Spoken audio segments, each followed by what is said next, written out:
Hey peeps, it's Tripl-L, and today I'm here to talk to you about Shokugeki no Soma, or Food Wars, Chapter 174, The Time Traveling Salmon. Now, really, we're just going to do it impressions because this chapter just kind of accomplishes one thing, and it also just goes to show some flaws in the central way of doing things.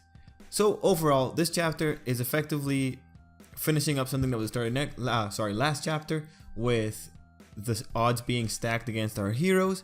We end this chapter with the heroes pretty much proving their worth, but they do touch on some pretty interesting points. And let's face it, when it comes to Shokugeki no Soma, I very much love that the authors are really good at making me really dislike the villain of the week, to the point that I feel physical happiness.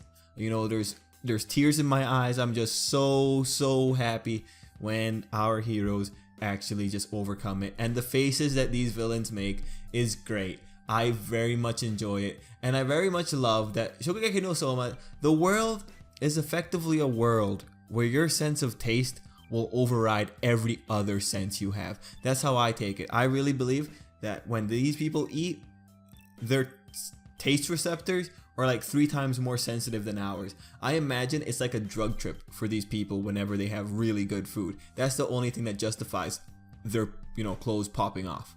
But that's just a little thing, not important. What's important here is that our guys won, and what's important here is that, Central's system kind of showed how weak it is. So the big thing that you could take away from this chapter, aside from our guys being awesome and saying, yeah, finding ingredients, that's kind of what restaurants do, it's that when you have the Central students who just pretty much learned a method from, the glorious headmaster Azami, you run into this problem where when it comes down to it, these kids just aren't ready to cook. And we see it in this chapter when they're panicking and they can't remember what they were taught. So it reminds me of a thing. When it comes to drills, the reason people do drills a lot, just a lot of drills, is so that if you ever default, if your brain ever goes to default, it's going to default to the drill.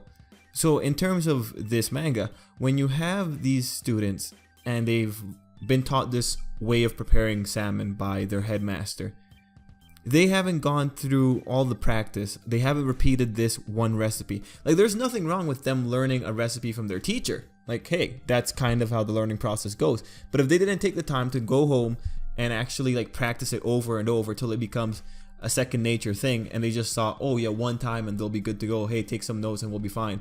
It comes to this point where when they're in a high stress situation, chances are they're not going to remember what they're doing. So even then, it becomes this thing where when they take this recipe through the practice, even if it's the exact same recipe, they end up making the recipe their own. Do you understand what I'm saying, peeps? It's just an issue of really understanding what you're doing instead of just copying and pasting.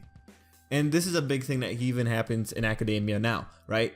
There's the method that you just memorize everything and you just kind of flush it down the toilet once you're out of the exam, or there's the method where you actually try to understand everything and you go through to another class and you don't struggle as much, or you just have a bigger appreciation for the subject you were learning. And it just comes back here, and it just really shows how weak other students are, how weak the fodder are.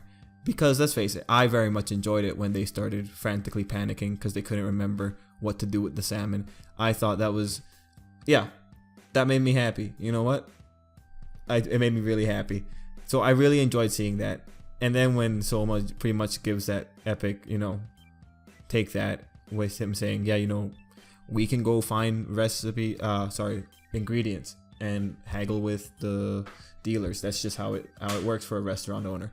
I just think it's nice. I'm happy that our characters are competent enough, because at the end of the day, when it comes to Ryo and Soma, they're both very good cooks, and at the end of the day, they both have very legitimate experience in the business, something that I assume the majority of the students there don't have.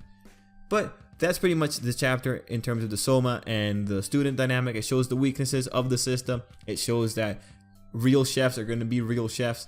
And now I'm just really wondering, what were the other guys doing? What were the rest of Team Polar Star doing? How did they solve their problem? I'm pretty sure they're probably fine. They're probably not going to have any serious losses till maybe the 3rd round or something.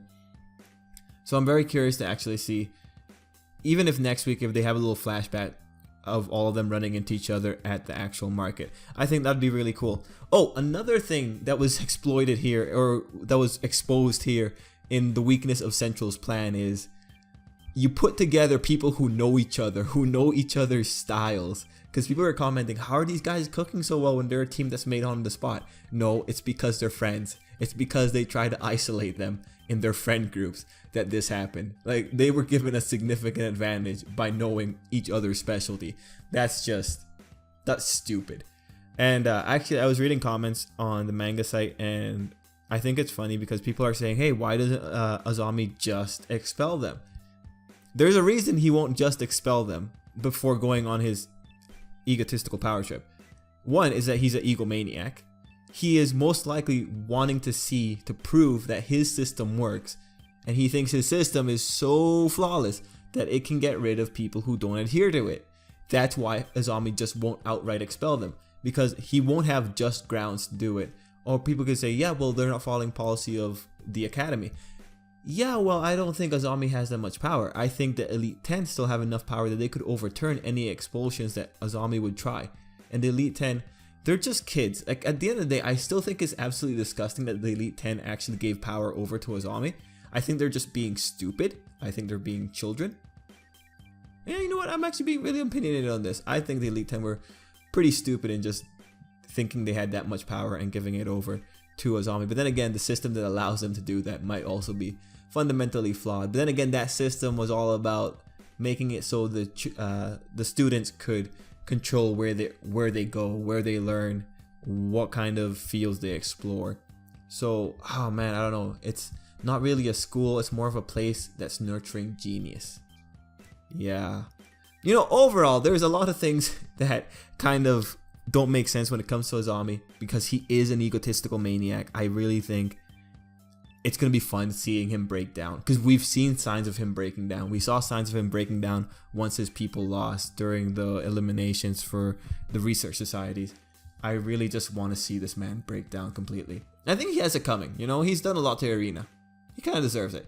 Anyway, peeps, this was a really opinionated video. I do not know why. I hope people watch this. I actually had fun complaining about Azami.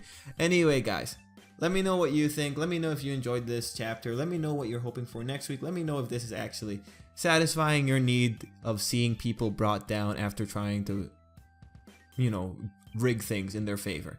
Anyway, peeps, till next time, have a good day.